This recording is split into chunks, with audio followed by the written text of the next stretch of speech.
पाठशाला की पहली क्लास, उधर एफआईआर की तलवार, इधर विशेषाधिकार हनन का प्रस्ताव। मोदी को घेरते राहुल ने आज संसद में क्या नया कांड कर दिया? पीएम मोदी ट्रंप के सामने चौंक कर गए क्या? राहुल ने वो आरोप लगाया जिसका सच सुनेंगे तो आप हैरान रह जाएंगे।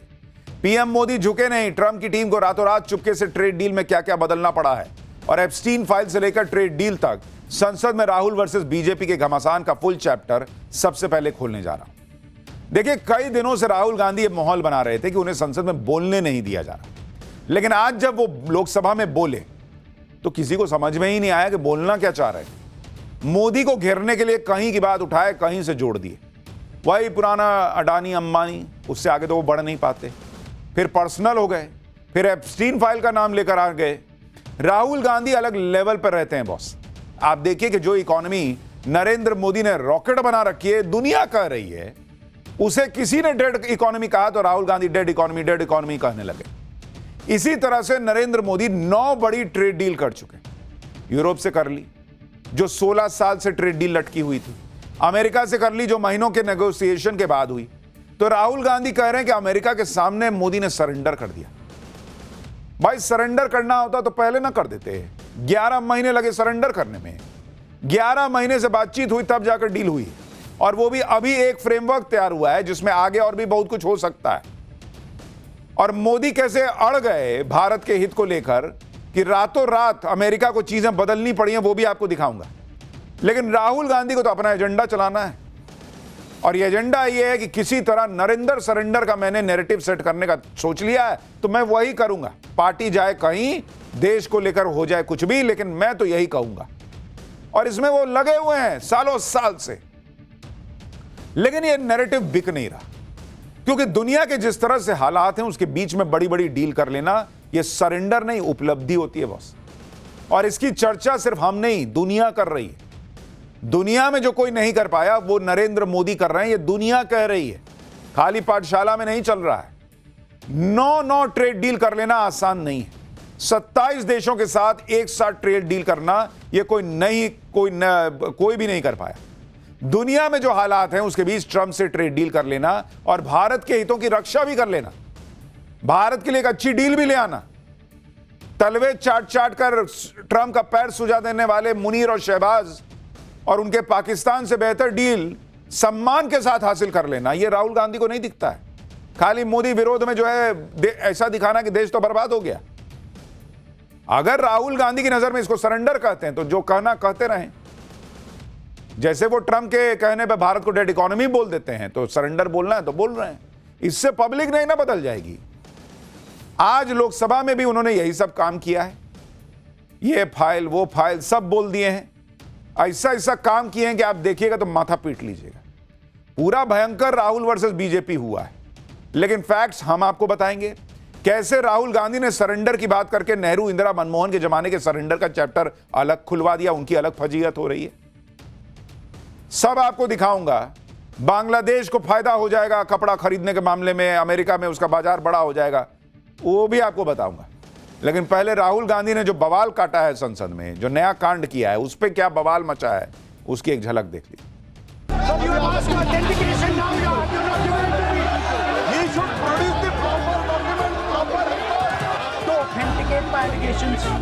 की आंख में डर दिखता है, दिख रहा है सर आंख में आंख नहीं मिला पाते हैं। सड़क छाप आचरण आपको संसद में देखना हो तो कांग्रेस पार्टी और विपक्षी दलों का आचरण देखा जा सकता है। और राहुल गांधी खप्तुल हवास हो चुके हैं, उन्हें इस विषय का पता ही नहीं रहता है।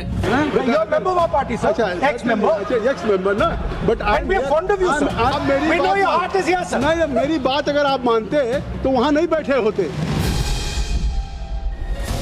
जो भी I'd also like to ask Mr. Hardeep Puri who introduced him Mr. Chair to Epstein. As part of a delegation of the IPI or the ICM that I met Mr. Epstein on a few occasions, 3 or maximum 4. Now I don't believe any Indian Prime Minister would do this. ये जो हुआ है sir, ये पूरा surrender है।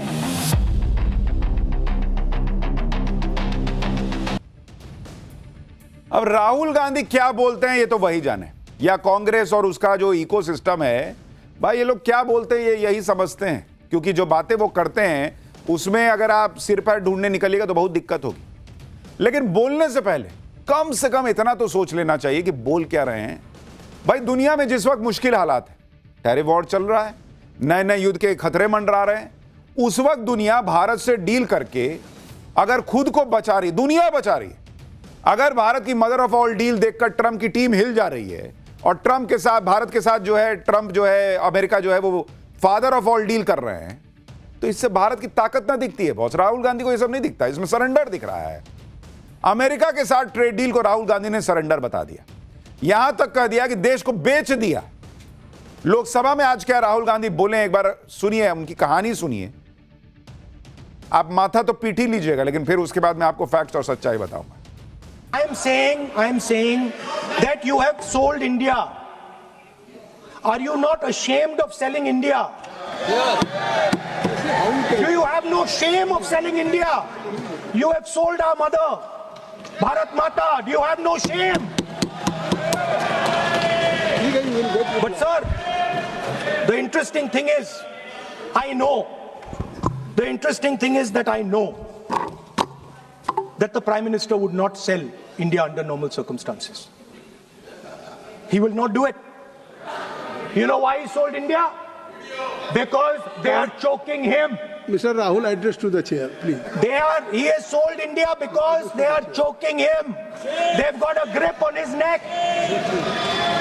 Speaker साहब, मैंने बोला जब चोक लगाते हैं दूसरे व्यक्ति की आंख में देखते हो तो डर दिखता है सर, पीएम की आंख में डर दिखता है।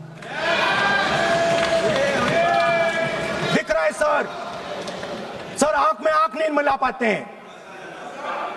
स्पीकर सर दो चीजें हैं सर, एक sir Epstein case sir, 3 million files are still locked up. उसका इस विषय से कोई संबंध नहीं। मैं क्यों बोल I want to understand. I will not allow you. आप कौन होते हैं? आप बैठिए। नहीं, देखिए आप लगातार आपको 25 मिनट हो गया, किसी ने डिस्टर्ब नहीं किया।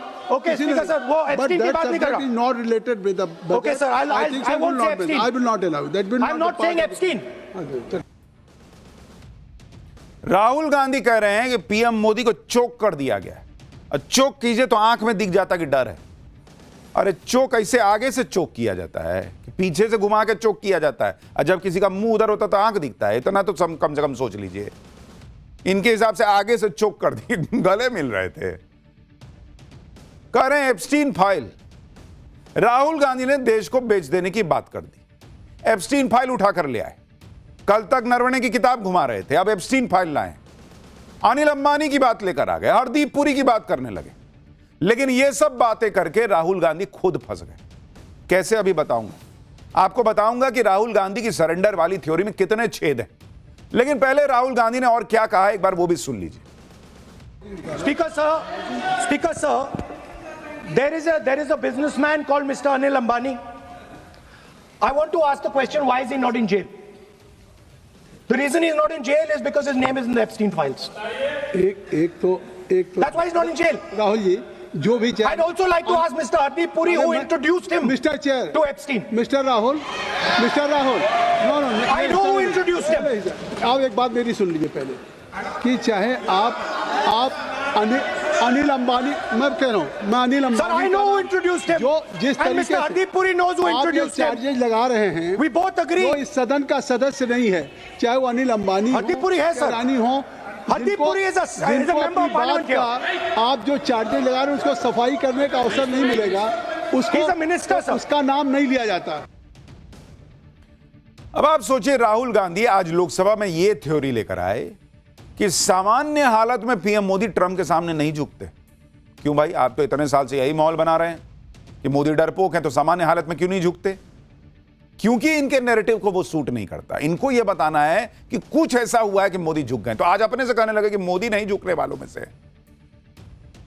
कह रहे हैं कि देश के हितों पर को दांव पर मोदी ऐसे नहीं लगाते। लेकिन दो चीजें ऐसी हैं जिसकी वजह से पीएम मोदी ने सरेंडर कर दिया राहुल गांधी के हिसाब से। राहुल गांधी की थ्योरी के मुताबिक क्योंकि अमेरिका में अडानी का केस चल रहा है, उसमें सम्मन आया है, इसलिए मोदी ने सरेंडर कर दिया राहुल गांधी के हिसाब से। क्योंकि एप्स्टीन फाइल्स में पीएम मोदी के मंत्री हरदीप पुरी और बिजनेसमैन अनिल अंबानी का नाम है, इस चक्कर में नरेंद्र मोदी ने डोनाल्ड ट्रंप के सामने सरेंडर कर दिया। लेकिन राहुल गांधी अमेरिका में अडानी पर जिस केस की बात कर रहे हैं, वो केस तो साल 2024 से चल रहा है। अगर अडानी को बचाने के लिए पीएम मोदी ने ट्रेड डील में सरेंडर कर दिया, जैसा राहुल गांधी दावा कर रहे हैं, तो फिर तो यह ट्रेड डील महीनों पहले हो जानी चाहिए थी। वो केस तो 2024 से चल रहा है। नरेंद्र मोदी मुहूर्त देख के सरेंडर करने बैठे थे इनके हिसाब से कि अभी मुहूर्त नहीं आया सर, खरमास खत्म हो जाएगा 14 जनवरी के बाद, उसके बाद सरेंडर करेंगे। अगर नरेंद्र मोदी अडानी की वजह से कर रहे हैं तो केस तो बहुत पहले से चल रहा है, तो डील पर इतनी लंबी बातचीत कौन बात की चली। और आप याद कीजिए कि फरवरी 2025 में पीएम मोदी और डोनाल्ड ट्रंप की मुलाकात हुई थी। उस प्रेस कॉन्फ्रेंस में भी गौतम अडानी पर सवाल किया गया था। तो पीएम मोदी ने कहा था कि दो देशों के नेता निजी मामलों पर बात नहीं करते, ऐसी बातों पर। अगर बात गौतम अडानी के केस की है, जैसा राहुल गांधी कह रहे हैं, तो फिर तो ट्रंप को भारत पर 50% टैरिफ लगाने की जरूरत ही नहीं पड़नी चाहिए थी। सिंपल लॉजिक है ना भाई, कि अगर भाई सब कर रहे हैं राहुल गांधी के हिसाब से अडानी के लिए, तो ट्रंप को 50% टैरिफ क्यों लगाना पड़ा।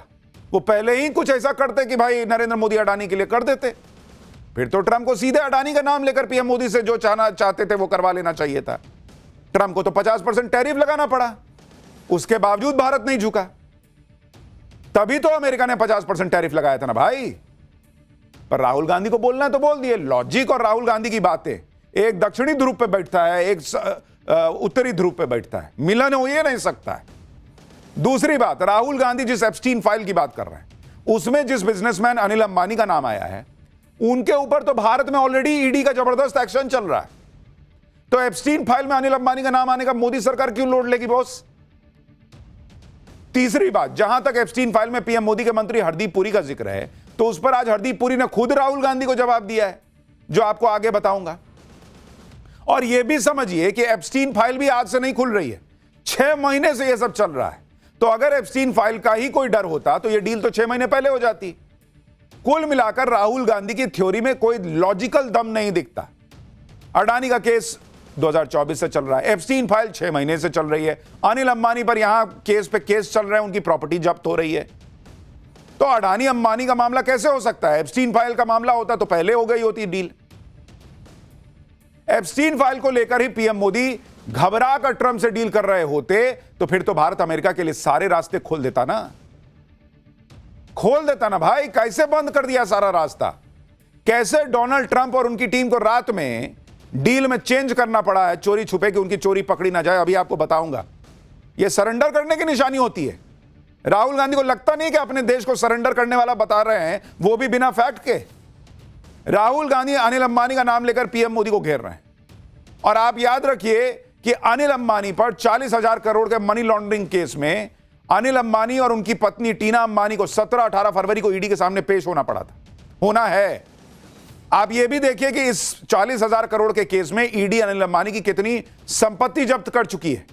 आप देखिए, अनिल अंबानी का नाम ले रहे हैं ना, कि अनिल अंबानी के लिए यह डील कर ली, नरेंद्र मोदी ने देश बेच दिया।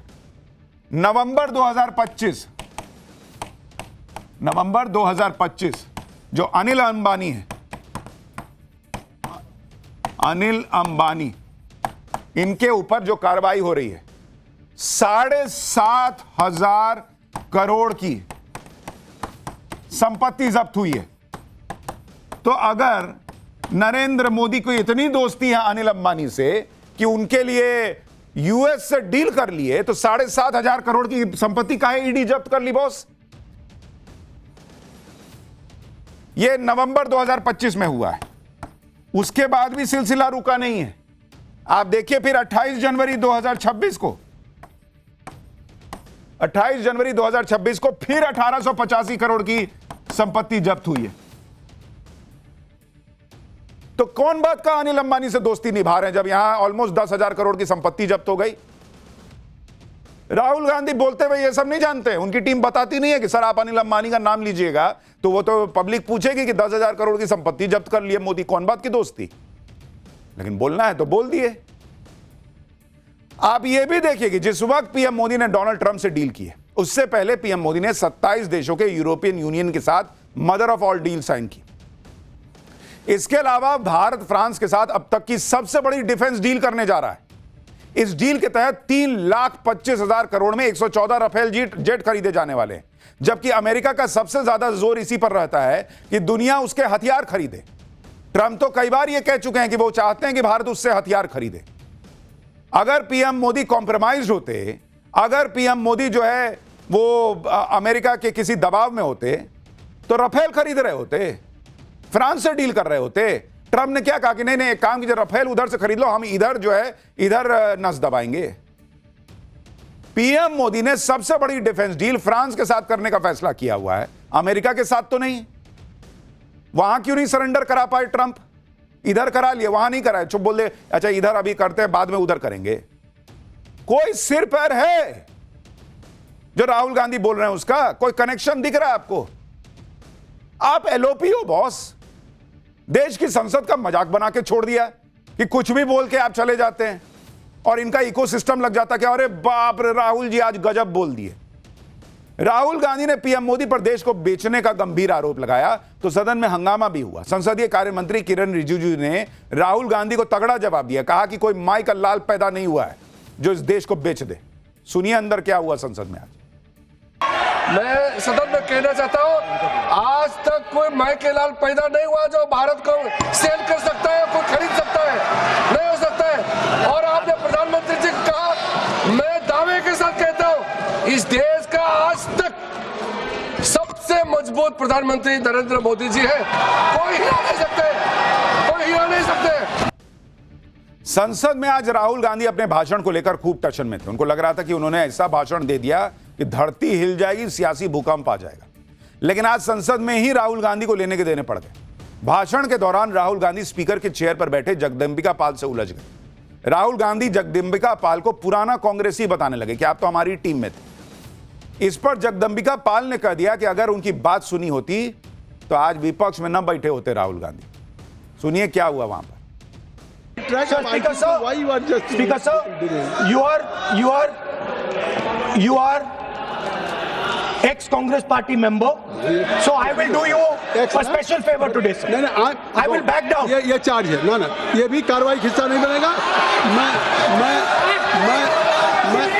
अगर आपको if you don't have any propriety for the chair, if you don't have, sometime your even present member of parliament used to occupy this chair, Selja Didi. Selja is also for Speaker, sir, you know we know you have fondness for you. You are an ex-member of our party, so I will not go very aggressive today. Why you are mentioning too much? You are a member of our party, sir. Ex-member. Ex-member, na. But And we are fond of you, sir. I'm here. We like you. I'm here as a presiding officer. But we like you, But sir. अगर हमारी बात आप And we know your heart is not there, sir. अगर आप मेरी We know बात your heart is here, sir. नहीं, मेरी बात अगर आप मानते तो वहाँ नहीं बैठे होते आप। अगर if you are sitting there तो only because of you have not taken my advice. Here I'm advising you. Here if I'm advising that you should move on the correct track. So I think so. Still you have time. Still you have time to you should move on correct track. एक संसदीय गरिमा होती है, वो कहां है? कभी किसी को गद्दार बोल देते हैं, कभी स्पीकर पे की चेयर पे जो व्यक्ति बैठा है उस पे अलग अलग दल के लोग बैठते हैं। कभी कभी उसको कह रहे हैं कि आप तो एक्स कांग्रेसी थे, तो उन्होंने भी कह दिया कि मेरी बात सुने होते तो आज ऑपोजिशन में ना बैठे होते। लोकसभा में राहुल गांधी को बोलने का मौका मिला तो उन्हें लगा कि कुछ भी बोलकर निकल लेंगे, लेकिन बीजेपी ने भी उनको घेर लिया। कहां तो राहुल गांधी लोकसभा स्पीकर को हटाने के लिए नोटिस लाए थे और कहां वो खुद विशेषाधिकार हनन के मामले में फंस गए। राहुल गांधी ने एप्स्टीन फाइल्स को लेकर केंद्रीय मंत्री हरदीप पुरी पर जो आरोप लगाए, उसे लेकर सरकार अब राहुल गांधी के खिलाफ विशेषाधिकार हनन का नोटिस लाएगी। संसदीय कार्य मंत्री किरण रिजिजू ने कहा है कि राहुल गांधी आधारहीन आरोप लगाकर बच नहीं सकते, उन्हें अपने आरोपों को हाउस में ऑथेंटिकेट करना होगा। सुनिए। We are going to file a notice, privilege notice, against Sri Rahul Gandhi for misleading the House and also making baseless statement. There is a very clear-cut rules of procedure and conduct of business. मैंने कहा कि मैं authenticate कर दूंगा department of justice files हैं Epstein पे, हरदीप पुरी का नाम उसमें है, अनिल अंबानी का नाम उसमें है। अंबानी का केस अदानी का केस चल रहा है, उसमें समन्स आई हैं। गवर्नमेंट ऑफ इंडिया ने 18 महीने के लिए रिप्लाई नहीं दिया है। डायरेक्ट प्रेशर है प्राइम मिनिस्टर पे, वो सब जानते हैं। बट मेन बात ये है, देखिए, बिना प्रेशर कोई हिंदुस्तान का प्राइम मिनिस्टर ये नहीं कर सकता है जो हुआ है। अब ये भी देखिए कि प्रिविलेज मोशन में क्या होता है। अगर स्पीकर प्रिविलेज मोशन को मंजूर कर लेते हैं तो इसके बाद इसे प्रिविलेज कमेटी के पास भेज दिया जाता है। अगर प्रिविलेज कमेटी किसी सांसद को विशेषाधिकार हनन का दोषी पाती है तो सदस्य को इसके लिए चेतावनी दी जा सकती है, कुछ समय के लिए सस्पेंड किया जा सकता है और माफी मांगने के लिए भी कहा जा सकता है। सदस्यता भी जा सकती है, हालांकि ऐसा बहुत कम होता है। राहुल गांधी नई मुसीबत में फंस गए। कल तक एमएम नरवणे की किताब लहरा रहे थे, लेकिन जब किताब को लेकर और प्रशासक ने राहुल गांधी के दावों की धज्जियां उड़ा दी तो राहुल गांधी का अब किताब का नाम नहीं ले रहे। इसी तरह अब राहुल गांधी विशेषाधिकार हनन के मामले में फंस सकते हैं और शायद इसलिए आज संसद के बाहर राहुल गांधी की बॉडी लैंग्वेज इस तरह की दिखी कि संसद के बाहर जब केंद्रीय मंत्री अश्विनी वैष्णव और प्रहलाद जोशी मीडिया से बात कर रहे थे तो राहुल गांधी अचानक बीच में कूद गए। मैं कह ना रहा हूं बॉस, संसदीय परंपरा के चिथड़े उड़ चुके हैं जब से राहुल गांधी एलओपी बने। राहुल गांधी केंद्रीय मंत्री प्रहलाद जोशी का हाथ पकड़कर उनको रोकने लगे, कहने लगे कि आइए मीडिया से साथ में बात करते। कौन बात कर साथ में बात करेंगे बॉस, वो आपसे। ड्रामा चल रहा है संसद के अंदर। मोदी सरकार के मंत्रियों ने राहुल गांधी को इग्नोर किया, वहां से चल दिए। यही काम बचा है। अपना बोलो ना भाई, आपको जो बोलना है। देखिए क्या हुआ है।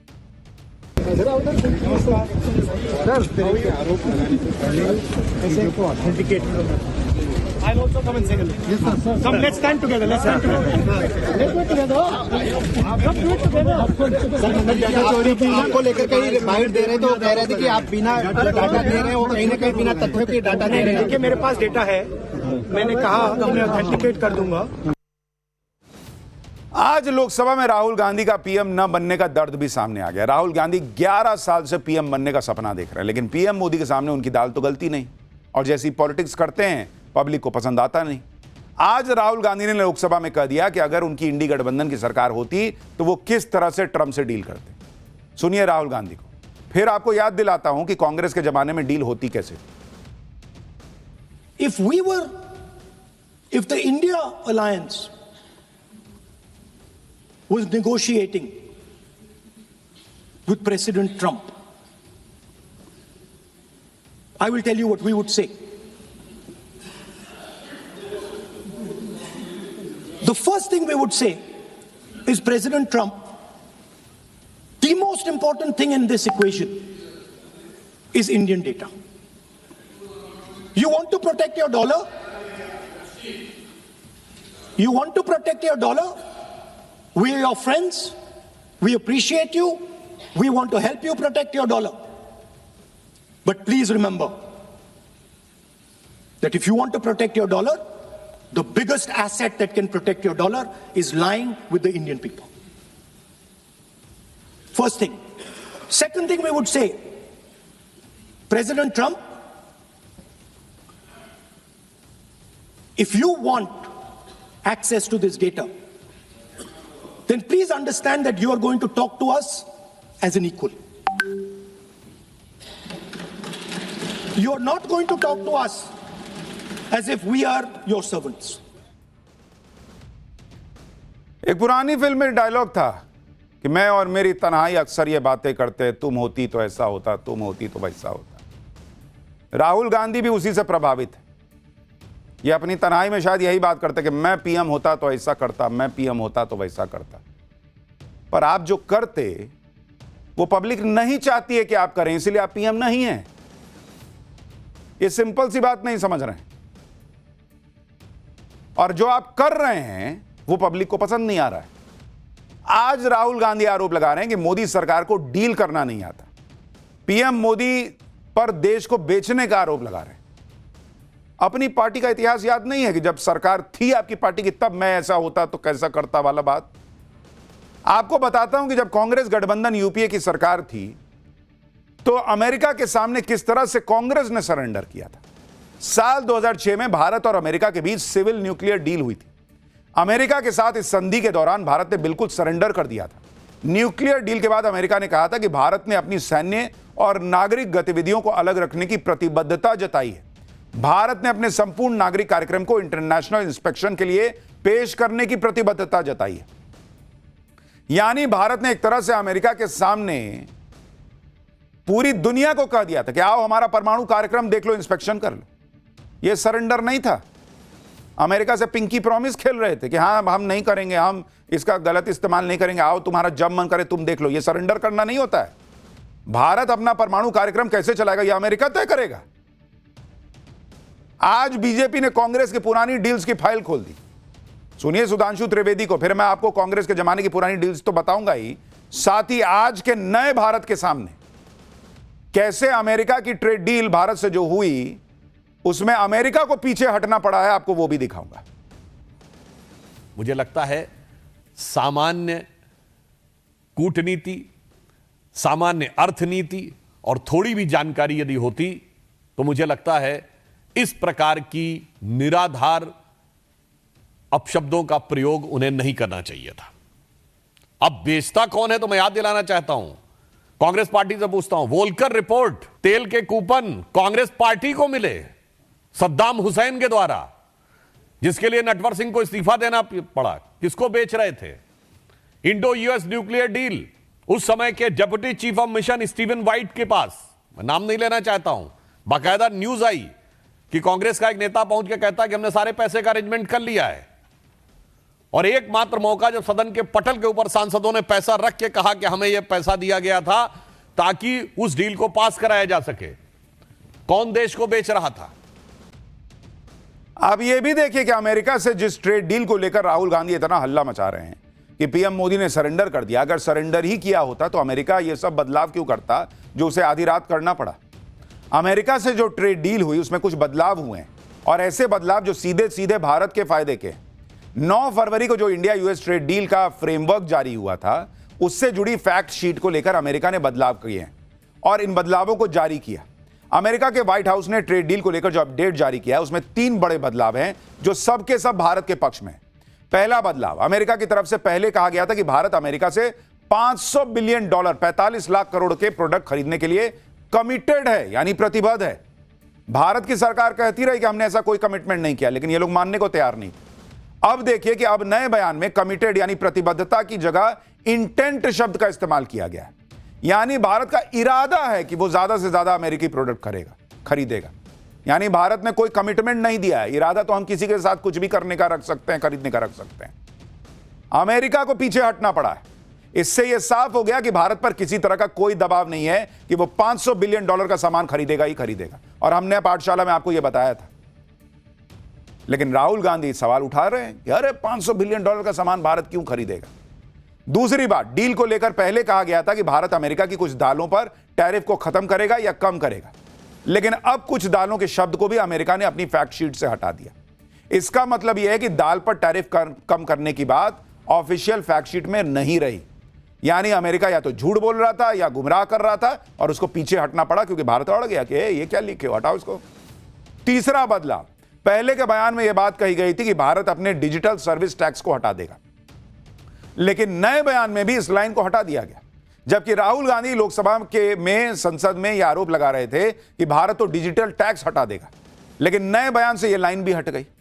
यानी डील पर साइन होने से पहले यह बदलाव किए गए और बहुत संभव है कि डील इन शब्दों पर भारत ने आपत्ति जताई होगी कि फिर कुछ बातें जो तय नहीं थी उसे कैसे डाल दिए जे तुम।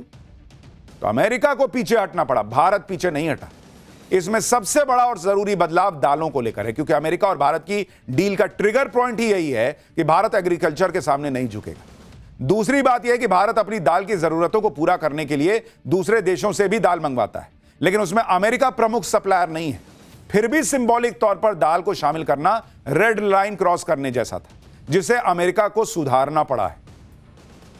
अब कोई राहुल गांधी से पूछे कि नरेंद्र मोदी चोक हो गए हैं, एप्स्टीन फाइल है, ये फाइल है, वो फाइल है, तो अमेरिका काहे पीछे हटा, काहे ये सब हटाया। अगर मोदी क्लच में है उनके, तो अमेरिका क्यों पीछे कदम खींच रहा है, उसको क्यों बदलाव करना पड़ रहा है। पर यह बेसिक लॉजिक की बात है जो उधर से आएगी नहीं। राहुल गांधी बड़े जोर शोर से कह रहे हैं कि अमेरिका भारत में दखल दे रहा है। राहुल गांधी आरोप लगा रहे हैं कि पीएम मोदी अमेरिका के दबाव में है, इसलिए ट्रेड डील की है। लेकिन जब कांग्रेस का जमाना था तब भारत में अमेरिका किस तरह से दखल देता था उसके बारे में भी आपको याद दिलाता हूं। इंटेलिजेंस लेखक पॉल एम मैगर ने अपनी किताब spying in south Asia, Britain, the United states and India secret cold war में इसके बारे में डिटेल में लिखा है।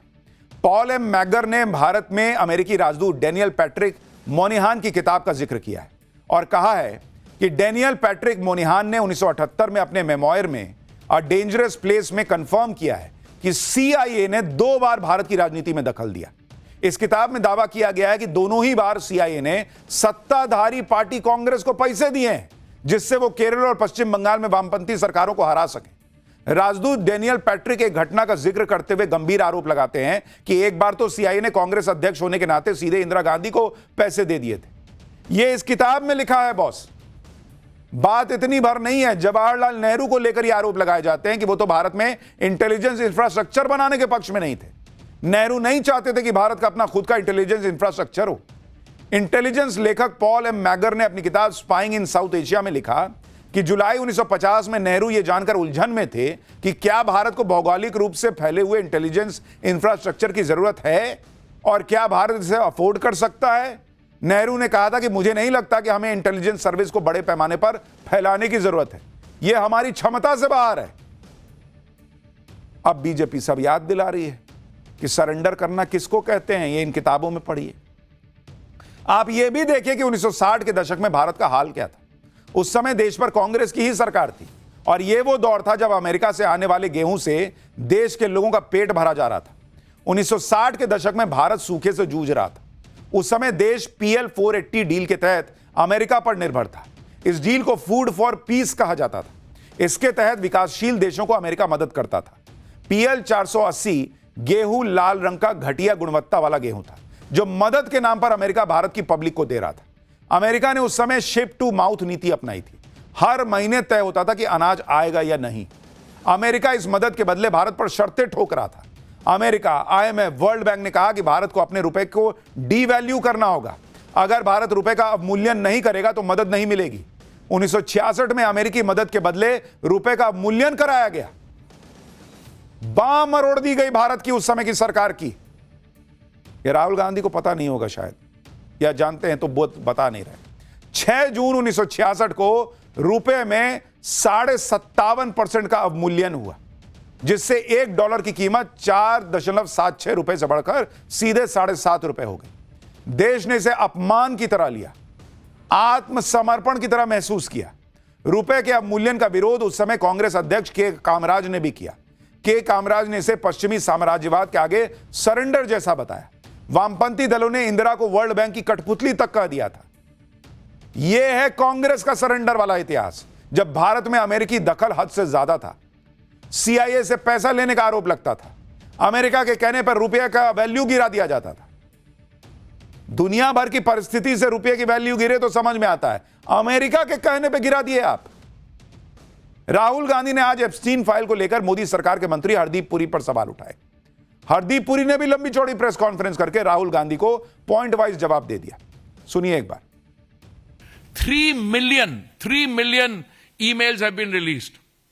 All right? In these 3 million emails, I am in New York for 8 years. I was invited to join the International Peace Institute. My boss in the IPI, Mr. Terry Rod Larson, was the person who knew this particular infamous person, Mr. Epstein.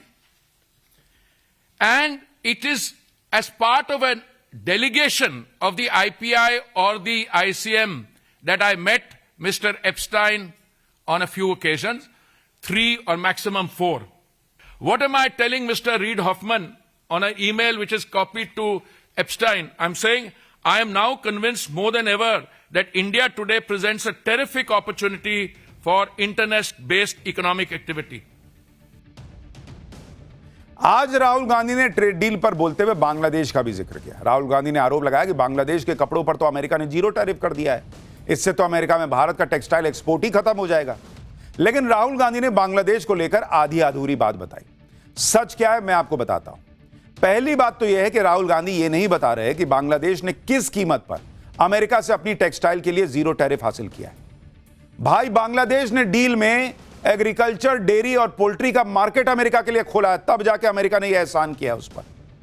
Rahul Gandhi क्या चाहते हैं कि हम भी dairy, agriculture और poultry खोल देते क्या? बांग्लादेश की तरह सरेंडर कर देते क्या? दूसरी बात तो यह है कि बांग्लादेश के सारे कपड़े जो अमेरिका में बिकेंगे सब पर जीरो टैरिफ नहीं होगा। सिर्फ वही कपड़े जो अमेरिका से खरीदे गए कॉटन से बनेंगे उन पर अमेरिका जीरो टैरिफ लगाएगा, बाकी पे 19% का टैरिफ है। दूसरी बात, अमेरिका जो कॉटन बांग्लादेश को बेचता है उसमें लगातार गिरावट आ रही है। साल 2025 के शुरुआती 7 महीनों में बांग्लादेश ने अपने कुल कॉटन इंपोर्ट का सिर्फ 6% अमेरिका से लिया, जबकि 2024 में यह 11% था, यानी 11 से 6% पर आ गया। और लड़ाई सिर्फ 6% अमेरिकी कॉटन की है, क्योंकि वो जो 6% आ रहा है उसी पे 0% टैरिफ है, बाकी 94% पे थोड़ा ही है। तो उस 6% से क्या तूफानी काम हो जाएगा बांग्लादेश का, और उसने उसके लिए सरेंडर किया, सो अलग। इसके अलावा अमेरिका से आने वाले कॉटन में लॉजिस्टिक और लेंदी शिपमेंट की बड़ी दिक्कत रहती है, वो तो रातों रात नहीं खत्म हो जाएगी, इसीलिए बांग्लादेश वहां से कम कॉटन मंगाता है। अगली बात यह कि बांग्लादेश को अगर इस जीरो टैरिफ का फायदा उठाना है तो उसे अपनी सप्लाई चेन को पूरी तरह से बदलना होगा। अभी बांग्लादेश अपनी टेक्सटाइल इंडस्ट्री के रॉ मटेरियल के लिए अमेरिका के मुकाबले ब्राजील, चीन और भारत पर ज्यादा निर्भर है। अगर आप बांग्लादेश का कॉटन इंपोर्ट देखें तो यह $2.5 बिलियन सालाना है, और इसमें भारत से 655 यानी करीब 6000 करोड़ रुपए, जो 655 मिलियन डॉलर का कॉटन आता है, आयात होता है, और अमेरिका से सिर्फ $255 मिलियन का। अमेरिका बांग्लादेश को रॉ कॉटन सप्लाई करता है, वो भी बहुत कम मात्रा में, जबकि भारत और चीन बांग्लादेश को यार्न्स और फैब्रिक सप्लाई करते हैं, जो बांग्लादेश के कपड़ा उद्योग का बैकबोन है। यह बात भी ध्यान देने वाली है कि बांग्लादेश के कपड़े 63% यूरोप के मार्केट में बिकते हैं। यूरोप बांग्लादेश की प्राइमरी मार्केट है, और इसलिए बांग्लादेश को अगर जीरो टैरिफ का फायदा उठाना है तो उसे प्रोडक्शन और सप्लाई चेन को बदलना होगा, जो इतना आसान नहीं होगा। तो 6% कॉटन जो अमेरिका से आता है उस पर 0% टैरिफ को ऐसा दिखा दिया राहुल गांधी जैसे बाप रे बाप, पूरा कॉटन, पूरा टेक्सटाइल इंडस्ट्री 0% टैरिफ पे चलेगा। यहां यह बात भी समझनी होगी कि अगर देश अपने हिसाब से डील करता है, बांग्लादेश, ब्राजील, भारत, चीन से सामान मंगवाता है क्योंकि उसे यह सस्ता पड़ता है, जबकि अमेरिका के सामान मंगवाने में लॉजिस्टिक कॉस्ट है जो बहुत ज्यादा है। अब क्योंकि अमेरिका को अपना कॉटन बेचना है, इसलिए उसने बांग्लादेश को एक डील दी कि एक काम करो, 0% टैरिफ कर देंगे, हमसे कॉटन खरीदो, जबकि भारत कॉटन के मामले में दूसरा सबसे बड़ा प्रोड्यूसर है, हम क्यों ये डील करें? लेकिन लॉजिक पे बात थोड़ी होनी है, देश क्या हासिल कर रहा है इस पे बात थोड़ी होनी है। मोदी ने सरेंडर कर दिया। कुछ भी निबंध किसी पे लिखने आए, मैं तो लिखूंगा कि मोदी ने सरेंडर कर दिया तो कर दिया, बात खत्म। लेकिन देश देखता है, देश पाठशाला देखता है और फैक्ट समझता है, सच्चाई समझता है।